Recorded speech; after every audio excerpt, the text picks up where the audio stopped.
The river flows into the Great Lakes, the biggest lakes in the world. They are set like bowls on a gentle slope. The water from our river flows into the top one, drops into the next, and on to the others. Then it makes a river again, a river that flows to the big salt water. I made you, paddle person, because I had a dream. A little wooden man smiled at me. He sat in a canoe on a snowbank on this hill.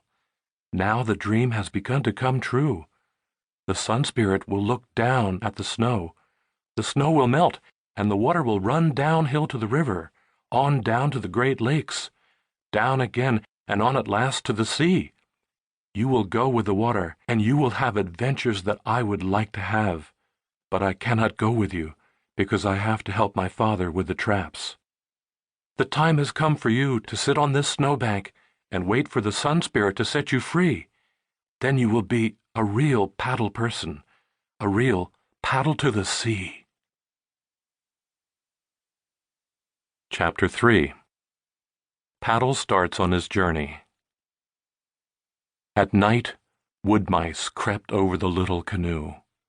White owls swooped low just to look at it. Rabbits hopped near.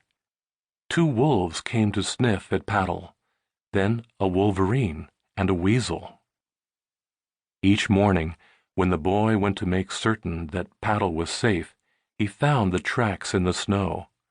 But he knew that Paddle could not be eaten because he was only painted wood. All this time, the world was changing. The air grew warmer. The birch twigs swelled with new buds. A moose pawed the snow beside a log, uncovering green moss and arbutus like tiny stars. And then, one morning, the gray clouds drifted from the sky. The sun burst out warm and bright above the hills, and under its glare, the snow blankets drooped on the fir trees. Everywhere, the snow was melting. There was a steady tap, tap, tap of fat drops falling.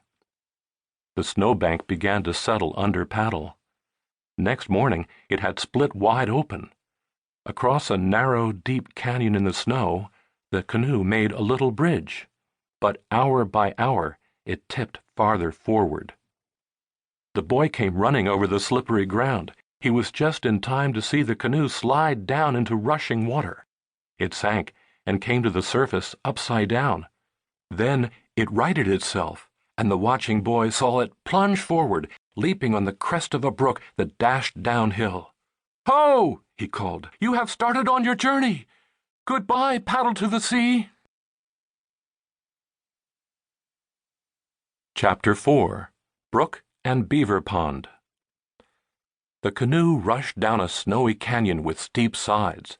The busy brook backed it, pushed it forward, rolled it under, sent it on, and finally dropped it into the quiet water of a pond.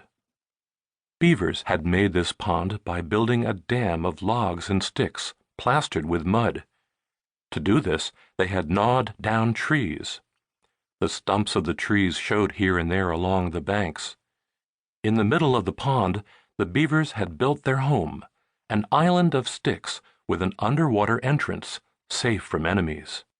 Inside, on a shelf above water level, the nest of soft rushes would always be warm and dry.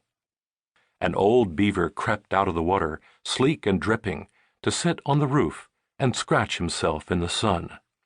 A buck deer waited in the shallows. He had only one antler, and the weight of it made him walk with his head turned aside. He swung the antler hard against a stump. It came off easily and dropped into the mud. He shook his head and bounded off into the forest, glad to be free of the weight. By fall, he would grow a new set of weapons. A mink dived off a melting snowbank and came up with a fish. A muskrat swam past the drifting canoe and disappeared in the dead rushes. A skunk met a porcupine on a log. Each looked disgusted, turned about, and waddled solemnly away. The flooding pond burst through a corner of the beaver dam that afternoon. Old leaves, with Paddle in the midst of them, pushed through the gap.